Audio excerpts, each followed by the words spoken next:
Dios nuestro, una vez más en esta hora,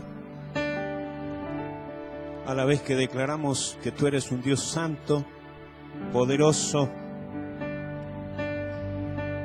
Señor, nos ponemos en tus manos ahora para que al pensar en tu palabra sea tu mismo espíritu el que hable a nuestro espíritu. Señor, no queremos en esta mañana que se nos pase el tiempo sin que tú nos hables profundamente al espíritu.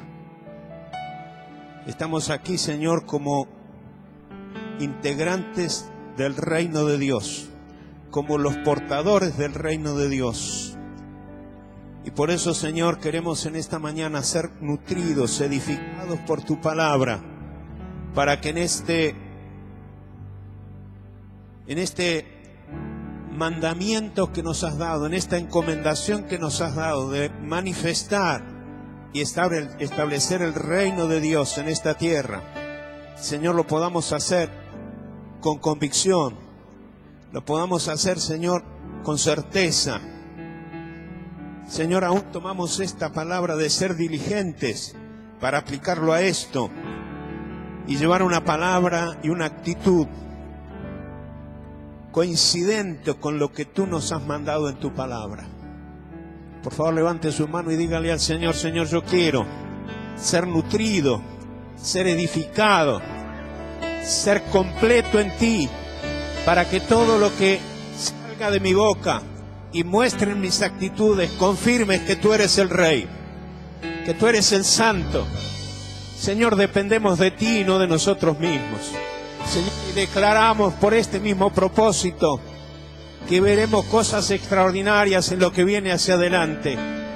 Señor, que en aquellas cosas que quieren desviarnos, tú enderezarás el camino para que tu nombre sea exaltado y la gloria y el honor te sean dados a ti, Señor.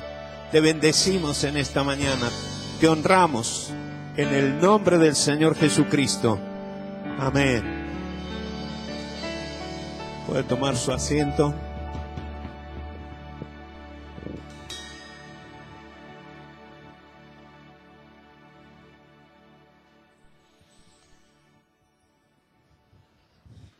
Hace tiempo que no me pasaba,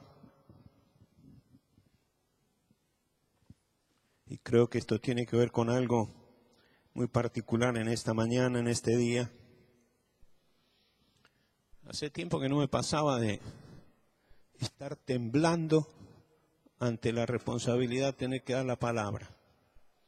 Yo siempre me acuerdo de un profesor en el seminario que me decía: si temblás antes de predicar es bueno, porque lo contrario vas a temblar después de haberlo hecho. Y esto tiene que ver un poco con el peso de la responsabilidad de la palabra que uno sabe que tiene que impartir. Y creo que el temblor tiene que ver con que quiero describir una realidad que conocemos pero que de pronto se nos queda en el olvido. Todas las personas que caminamos sobre esta tierra, de una u otra manera estamos vinculados a una realidad espiritual que excede el mundo natural. Unos ligados a un reino, otros ligados a otro reino. El humanismo, por ejemplo, que tiene propuestas que terminan haciéndose prácticas con algo como la ley del matrimonio igualitario, la ley del aborto no punible y algunas otras cosas que se proponen, nos meten en un relativismo que excede lo natural. El humanismo, más que una ideología o una forma de ver la vida, es un espíritu. Y en todo caso una potestad sujeta al reino de las tinieblas. Y esto no lo podemos ignorar. Lo podemos dibujar de cualquier manera. Podemos darle cualquier explicación. Y yo sé que decir lo que estoy diciendo es comprometido porque lo espiritual no se discierne con la mente.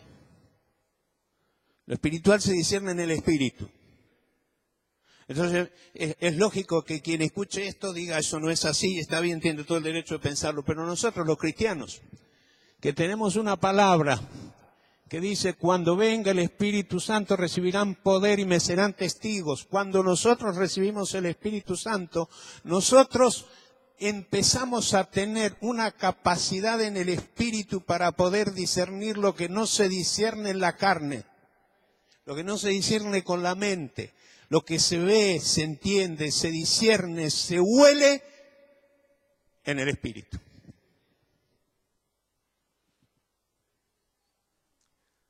Contrariamente al humanismo, el cristianismo, algo puse en el boletín, usted se lo puede leer después, es un estilo de vida tan dinámico y completo que resulta sorprendentemente desafiante. De allí que ser cristiano no tiene que ver con estar atado a moldes religiosos o filosóficos, tiene que ver con algo en el espíritu. Dado que el cristianismo o la vida cristiana, el ser cristiano, ser hijos de Dios, es de gestión divina, todo lo que el hombre le haya incorporado después o le haya agregado después como formas, normas, reglamentos, son una desviación que desvirtúa la vida cristiana en su esencia. Me detengo aquí.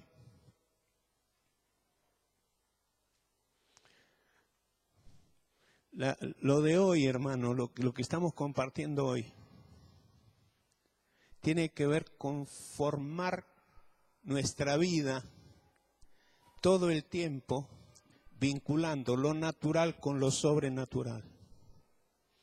Por eso el título de esta reflexión es Una vida natural con recursos sobrenaturales. Y en esto no podemos ser justamente apresurados. Tenemos que masticar esto y entender esto, y escúcheme lo que le voy a decir ahora, porque tenemos que vivir de esa manera. ¿Me está entendiendo? Ahora, el cristianismo, la vida cristiana, en su esencia, es una forma de vida natural que cuenta con recursos naturales, sobrenaturales. Esto es, escúcheme bien esto es, caminar con los pies en la tierra, conducidos por el cielo. Entender la dimensión espiritual que esta forma de vida tiene, pone de manifiesto que la vida en Cristo incluye algunos aspectos a tener presentes todo el tiempo. Y yo lo estoy tratando de leer porque quiero ser preciso en lo que quiero decir. Porque tenemos la tendencia a poner el énfasis muchas veces en un solo aspecto de la vida cristiana. Y la vida cristiana, yo he mencionado algunos, hay más cosas para tener en cuenta. Pero como ejemplo quise mencionar algunas cosas. Número 1. La vida cristiana, que en algunas cosas es absolutamente coincidente con aquellos que no viven la vida cristiana porque tienen otra forma de ver la vida, porque no creen lo que nosotros creemos o porque tienen otras convicciones. La vida cristiana basada en estos principios sobrenaturales que se describen allí, usted fíjese lo que estamos diciendo allí. El tercer punto, una ciudad transformada. Una ciudad no se transforma si no hay recursos sobrenaturales. Para vivir la vida cristiana basada en principios y valores del reino de Dios es necesario contar con recursos sobrenaturales. ¿Me está siguiendo? Estos principios y valores son los que le dan coherencia a todo seguidor del Señor Jesucristo. Es decir, lo que se enuncia verbalmente, voy a ser muy lento para predicar, me quiero poner elocuente, pero quiero que usted tome las palabras. Lo que se enuncia verbalmente está respaldado por acciones y conductas acorde al mensaje que se transmite, ya que somos la expresión visible del Evangelio del reino de Dios. Habíamos hablado de dos reinos, Somos la expresión visible del reino de Dios. Pongamos, por ejemplo, alguno de estos valores. Número 1, la honestidad.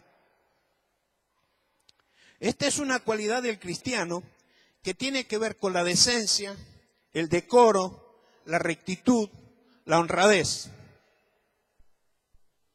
Nos hace falta rescatar esto hoy. Uno puede decir, bueno, pero para esto hace falta recursos sobrenaturales, sí, para vivirlo sí. Porque hoy, justamente, por esta, ¿cómo se diría? Por este sentido de tolerancia que hay en el mundo, donde todo da igual, ser honrados parece ser solo una opción. Pero la honestidad tiene que ver con este sentido de la vida para el que el auxilio del Espíritu Santo y la dirección que nos da la palabra de Dios nos afirma para poder vivirlo de esta manera. Alguien honesto es fiel, confiable, justo. Todas estas son características que Dios espera que de sus hijos, cuando dice, vivan como hijos, en Primera de Pedro, capítulo 1, versículos 14 al 19, dice la palabra, vivan como hijos obedientes de Dios. No vuelvan atrás a su vieja manera de vivir con el fin de satisfacer sus propios deseos. Antes lo hacían por ignorancia, pero ahora sean santos en todo lo que hagan, tal como Dios, quien los eligió, es santo. Pues las Escrituras dicen, sed santos, porque yo soy santo.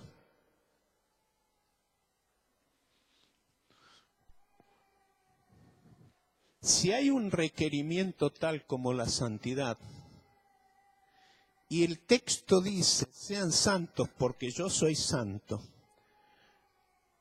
a este Dios que anunciamos, que no hemos visto con nuestros ojos, pero que podemos discernir y sentir su presencia en el Espíritu, justamente nos da el argumento justo para entender que la santidad necesita de recursos sobrenaturales. Es un resguardo, es un camino, son límites, es una senda que está señalada por la que uno debe transitar. Eso es santidad. Entendemos que santidad no tiene que ver con vivir aislados en un convento, ni dejar de tener contactos que piensan de otro modo, sino que tiene que ver con un modo de transitar la vida, con una conducta que el apóstol Pablo va a calificar en 1 Timoteo 3:8 como honestos, sin doblez. Es interesante que en el griego la palabra honestos, sin doblez, es la palabra dílogos, no diálogos, sino dílogos. Es una palabra compuesta por dos términos, la palabra di, que quiere decir dos, y la palabra logo, que es palabra. Es decir, una persona con estas características de dílogo es una palabra que tiene dos discursos. Hoy te dice una cosa, hace un acuerdo y mañana hace todo lo contrario, porque es dílogo.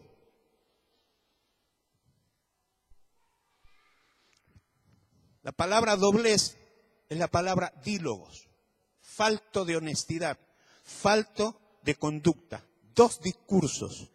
En el diccionario de Strong se define la palabra doblez como equívoco, una historia diferente. Es decir, alguien con dobleces dice o se compromete a algo, pero en el fondo tiene preparado otro discurso, otra historia, para negar u ocultar de modo contrario al que se comprometió. Esta es gente que uno dice muchas veces, no tiene palabra. No, tiene dos palabras, discordantes, opuestas, que lo hacen falso y no lo hacen honesto. Para eso hace falta recursos sobrenaturales. Escúcheme lo que le voy a decir. La deshonestidad el tener dobleces. Me llama mucho la atención que el Señor Jesucristo dice que está preparando para sí una iglesia santa, sin manchas ni arrugas. Las arrugas tienen una implicancia muy particular. Las arrugas, cosa que a mí no me pasa. A ver, tóquese.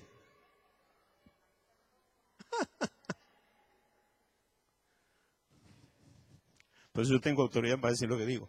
Las arrugas son sinónimo de vejez o de envejecimiento. Como yo sigo siendo joven, chasis 49, motor 2012.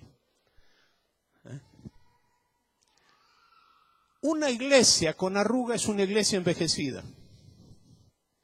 Una iglesia envejecida es sinónimo de una iglesia que se detuvo en su actividad, que no siguió viviendo la vida de manera activa conforme las enseñanzas del Señor Jesucristo.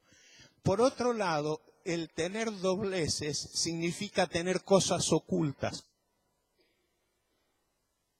Y lo que quiero decir es esto: no se vive una vida de hipocresía sin la manifestación de un espíritu. La hipocresía es el resultado o es la acción de una persona en obediencia a un discurso diabólico. ¿Está acá? La hipocresía no es simplemente...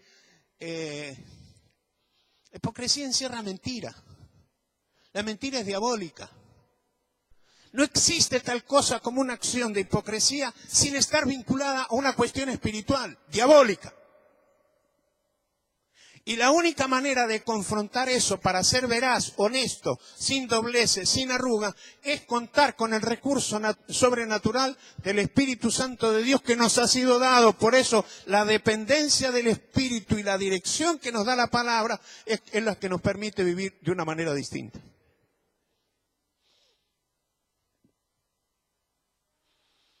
Otro valor, otro principio, la fidelidad.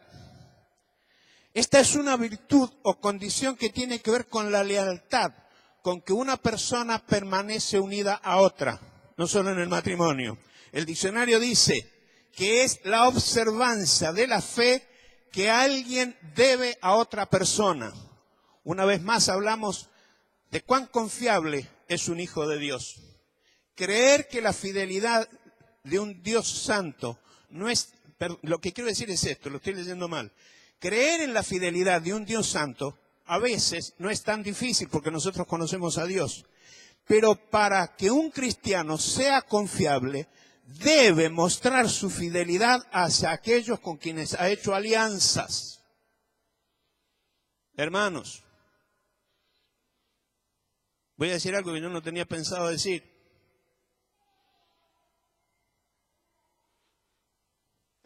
Me ha tocado recibir gente que ha venido a poner sus quejas. Gracias a Dios no es algo reciente esto, pero me ha pasado. Para decirme, ¿fulano de tal es de su iglesia? Sí, y uno está contento. Porque me estafó. Porque no cumplió su pacto. Porque no cumplió su alianza. Hola. ¿A alguien le duelen los callos?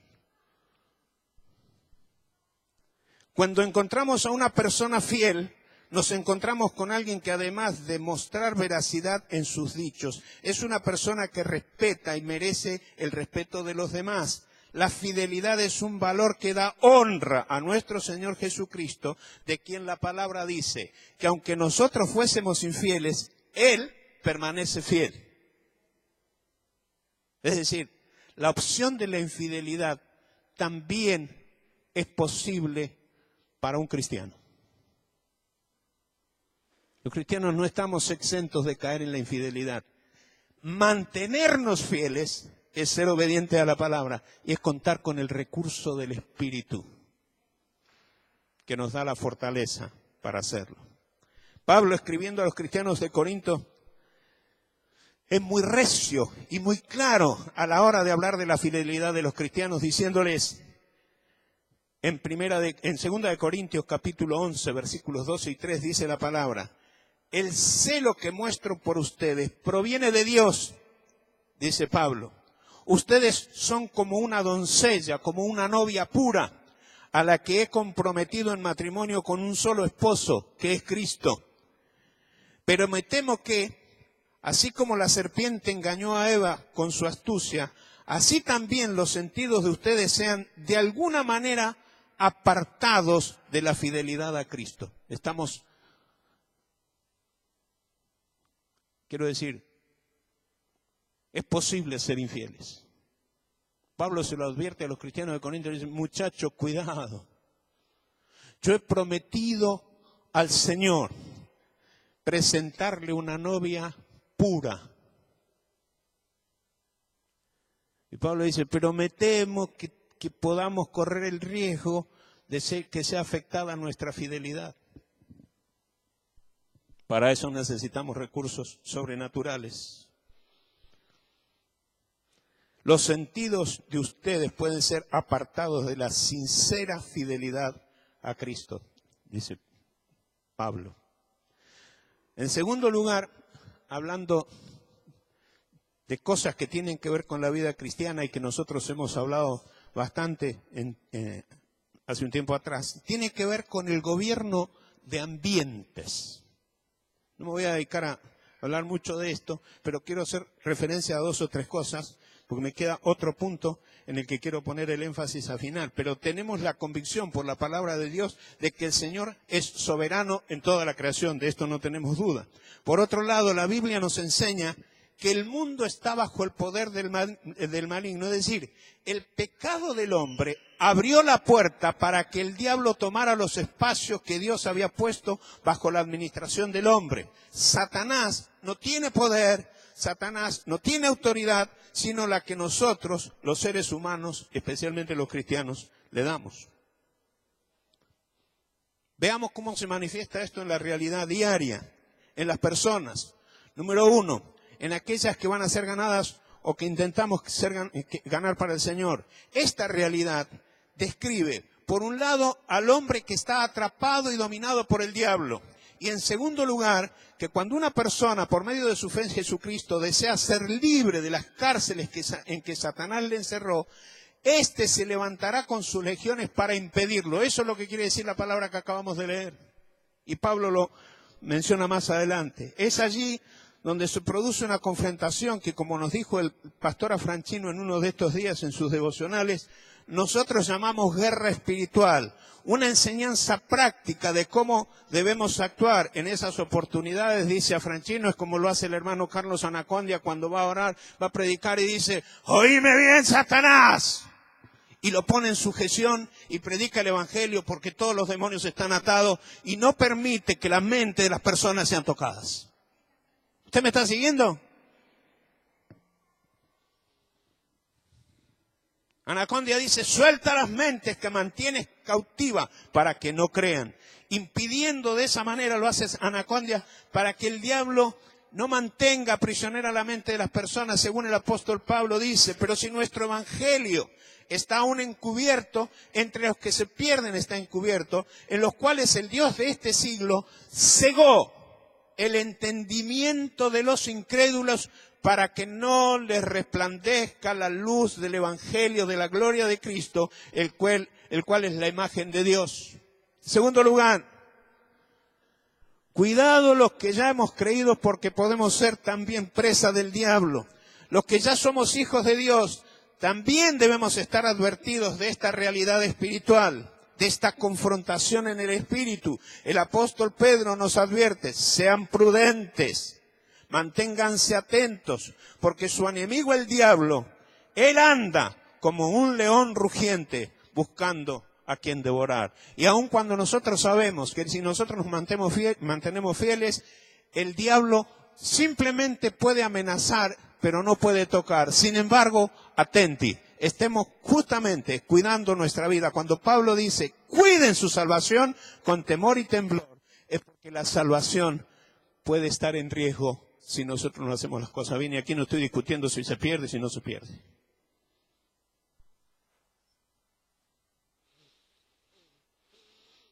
Segundo lugar, la influencia del diablo o la influencia del cristiano, la influencia de un reino, la influencia de otro reino en los ámbitos de nuestra cotidianidad. Todo cristiano que se precie de tal por su fidelidad a las enseñanzas de nuestro Señor Jesucristo, procurará mantener una conducta acorde a las mismas en los lugares o ámbitos donde se mueve y desarrolla su actividad diaria. ¿Me va siguiendo? ¿Hola? ¿Está acá? Si está acá, dígame algo, levante la mano, grite, salte. Diga, qué sé yo. ¿Está acá? Estamos tocando un tema muy profundo, muy serio. Profundo no porque por el mensaje sí, profundo por la realidad que describimos. Lo que siempre ha ocurrido, présteme atención porque mañana es lunes, gracias a Dios feriado, vamos a descansar un poquito más, pero el martes, capaz que alguno trabaja igual mañana, pero el martes todos vamos a salir a laburar. Présteme atención a lo que digo. Siempre ha ocurrido y sigue pasando que el diablo a través de sus demonios intentará seducirnos con tentaciones y diversos ataques para afectar nuestra conducta, de manera que seamos descalificados en nuestra condición de hijos de Dios. Es allí donde vuelve a aparecer la confrontación espiritual. Los hijos de Dios hemos sido investidos de poder y autoridad para batallar y poner en sujeción a Dios toda hueste de maldad y quebrar toda acción diabólica, manifestando de ese modo el gobierno de un ambiente donde Dios nos tiene. ¿Te puede decir amén a eso? Y esto tiene que ser práctico, esto no es teórico, esto no es para el culto, esto es para afuera. El apóstol Pedro ya nos advirtió, practiquen el dominio propio y manténganse alertas. Su enemigo, el diablo, ronda como león rugiente buscando a quien devorar, frente a lo cual el mismo apóstol plantea cómo actuar para salir victoriosos. En 1 de Pedro 5:9 dice respecto al diablo, resístanlo, manteniéndose firme en la fe, sabiendo que sus hermanos en todo el mundo están soportando esta misma clase de sufrimientos. En tercer lugar, ¿cómo afecta esto en la ciudad, en la provincia, en la nación? Aquí voy a ser breve porque no es un tema que pudiéramos desarrollar hoy porque merecería más tiempo.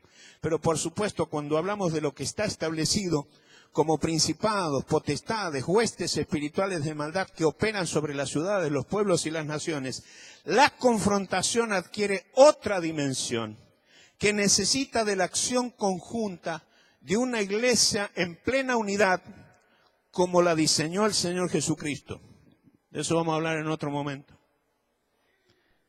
Pero quiero ir al último punto de la reflexión de esta mañana. Diga conmigo, una vida natural, todos juntos, una vida natural con recursos sobrenaturales. A lo que aquí hacemos referencia es a manifestaciones sobrenaturales como expresión del poder y la autoridad de Dios, manifestada en milagros, sanidades, experiencias especiales como sueños, visiones, otro tipo de revelaciones. Teniendo en cuenta esta palabra, ¿dónde está? Allá arriba, que nos ha venido guiando, espíritu, poder, testimonio, es necesario que entendamos el alcance que esto tiene. El autor de la carta de Hebreo dice, por eso es necesario que prestemos más atención. Por favor, busque este texto en la Biblia. Quiero señalar 2 o 3 cositas. Me parece que sería bueno que todos busquen en la carta de Hebreos, en el capítulo 2, versículos 1 al 4. Aquí tengo 2 o 3 cositas muy importantes que señalar. Hermanos, yo enseguida termino. Relájese y preste atención a esto. Hebreos 2, del 1 al 4. Dice la palabra de Dios allí: por eso es necesario que prestemos más atención a lo que hemos oído, no sea que perdamos el rumbo.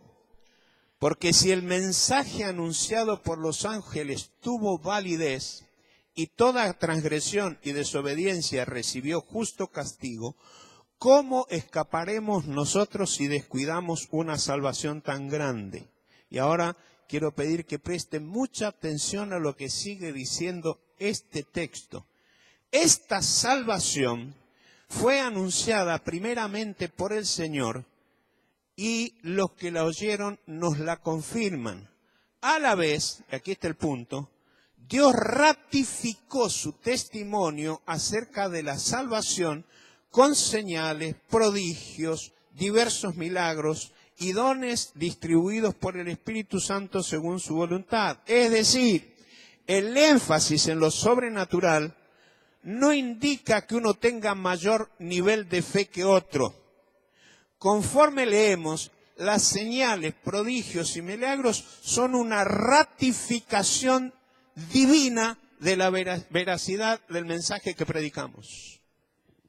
Por lo tanto, cualquier cosa que para nosotros tenga características sobrenaturales, para Dios es total y absolutamente natural. Para nosotros es sobrenatural, para Dios es natural.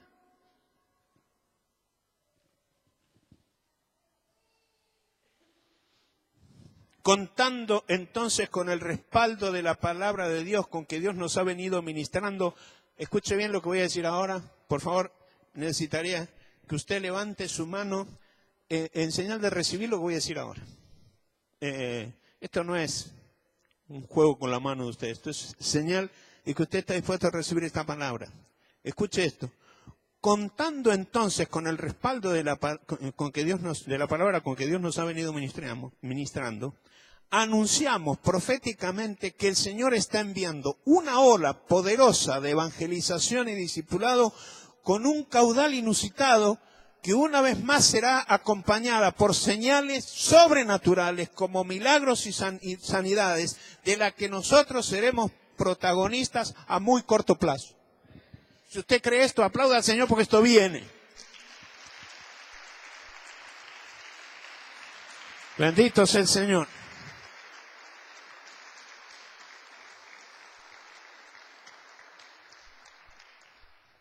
Esto es fe, hermanos. Una palabra como esta no se consume en sí mismo, pone en movimiento a la iglesia. Pone en movimiento a la iglesia. Yo quiero finalizar con dos testimonios.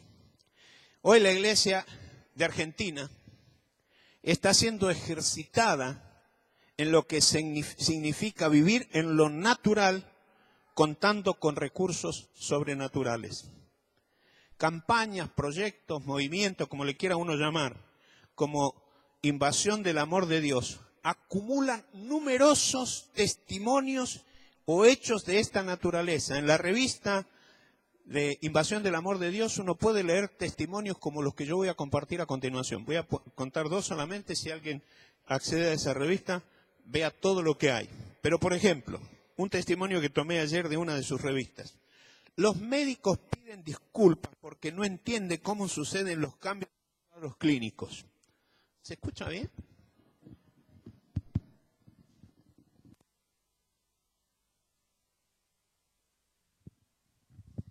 Hola.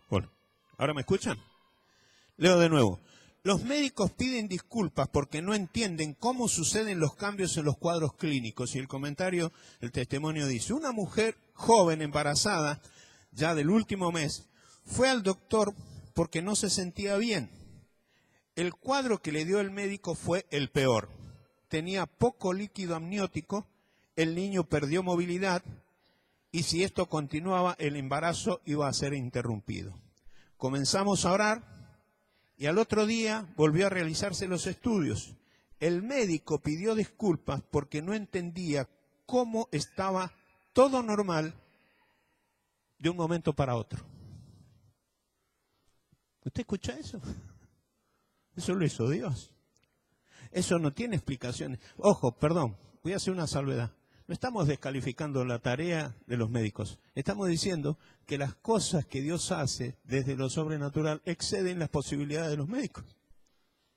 Un médico diagnosticó, hizo un diagnóstico correcto, la cosa estaba mal, pero de un momento para otro el cuadro clínico cambió. ¿Eso sabe quién lo hizo? Dios. Eso es sobrenatural para nosotros, para Dios es natural. Acuérdense que leemos que dice la palabra que esta salvación que reciben las personas es ratificada por Dios con señales, milagros, sanidades, etc. O sea, para eso las señales, para eso los milagros, para decir lo que Dios dice es verdad. Diga conmigo, lo que Dios dice es verdad, porque Dios no miente. Estas señales sobrenaturales, hermanos, seguirán, dice la palabra, a los que creen en mi nombre. Bendito sea el Señor. Otro testimonio. Dios renueva los órganos, dice el título de este testimonio. En la primera semana de invasión del amor de Dios, una mujer anotó en el troquel, en el cuponcito que llenó, que le vaya bien en la operación. Tenían que hacerle un trasplante de riñón. Luego fue al médico y el doctor se sorprendió porque el riñón se estaba regenerando. No necesitó realizarse ningún trasplante porque Dios mismo renovó su riñón. Hermano, es alguien que aplauda.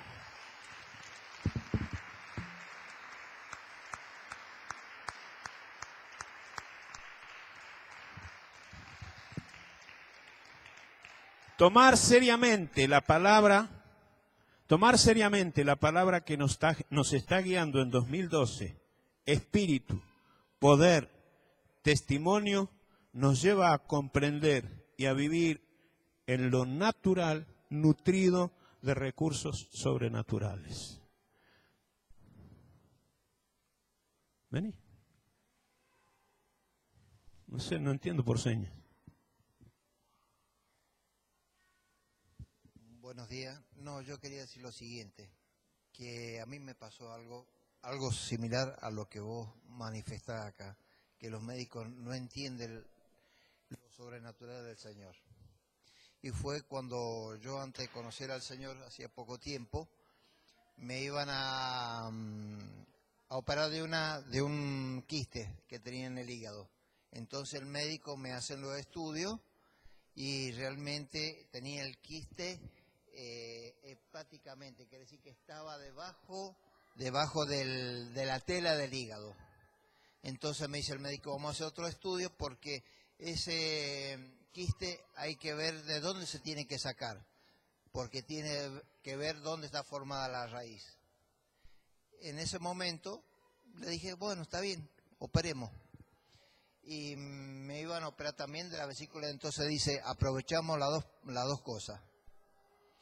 Y en ese momento, me operaron primero de la vesícula y el médico me dice que sí, que la vesícula se había operado, pero el quiste no se podía sacar porque estaba muy, muy comprometido.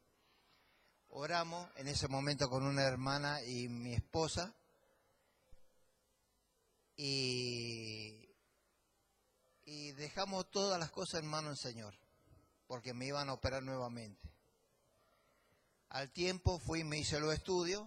Cuando volví, me dieron los estudios, salían los clips que tenía, donde me habían operado de la vesícula, pero el quiste no existía. Y el médico, entonces yo le digo al médico, me dice, no entiendo, le dice, a ver, Susana, le decía a la secretaria, ¿por qué no me trae los estudios anteriores del señor Canto? Bueno, se lo trajeron y ahí figuraba, se veía como un huevo al lado del quiste y dice, ve, acá está figura, pero acá no figura en el otro estudio que le hemos hecho. Y le digo, mire, doctor, le digo, usted no sabe que estuvimos orando por el Señor.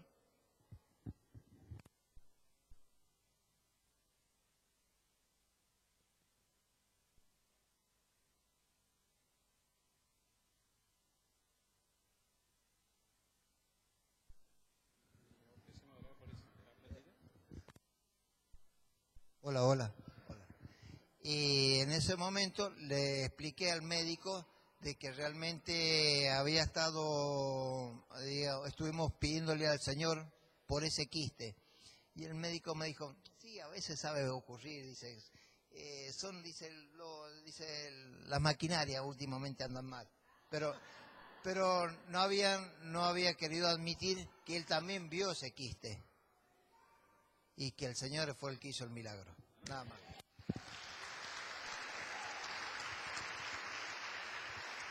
Gracias, Señor. Amén. 2013. Vieron que todos la tienen con el pobre 13. Pero 2013 va a ser un año de sorpresas. Yo espero un 2013, como dijimos antes, al que ponemos proféticamente bajo la autoridad de Dios, para que realmente en Argentina ese sea el año de la gran cosecha y del gran trabajo de discipulado que vamos a tener los cristianos, porque tendremos que formar a mucha gente conforme a lo que el Señor ha mandado. Amén. Cierren sus ojos.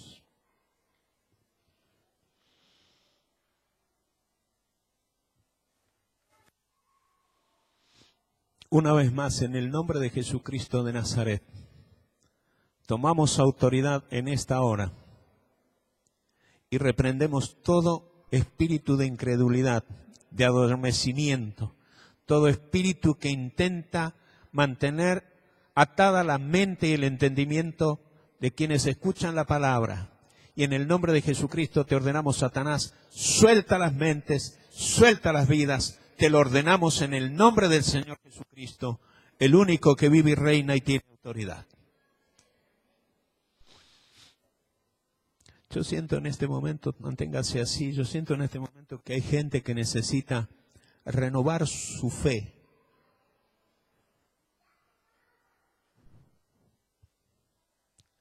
El Espíritu Santo no se ha ido de nadie, pero yo sé que hay gente que necesita, para animar su fe, un nuevo toque del Espíritu. Entonces quiero decir, si hay alguien en esta mañana que dice, yo quisiera que oren por mí porque quiero dar la medida, estar a la altura de las expectativas de Dios y vivir de manera natural, pero contando con estos recursos sobrenaturales, y necesito que mi fe se afirme. Si hay alguien que dice, yo necesito que oren por mí, por favor, póngase de pie. Póngase de pie y venga aquí adelante porque vamos a orar.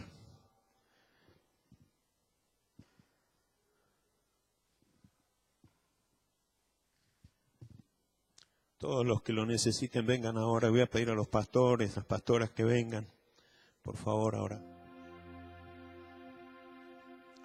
Todos los que lo necesiten vengan ahora. Necesitamos renovar nuestro ánimo, renovar nuestra fe. Pónganse acá, por favor, eso es. Si hay alguien más que tiene que venir, venga. Ahora es el tiempo, ahora es el momento. Los demás que están en sus asientos, por favor pido que estemos en oración. Si alguien se tiene que retirar, hágalo de manera cuidadosa y silenciosa. Pero voy a pedir a los pastores que empiecen a orar por la gente que está aquí adelante. Pastoras, las pastoras, todos.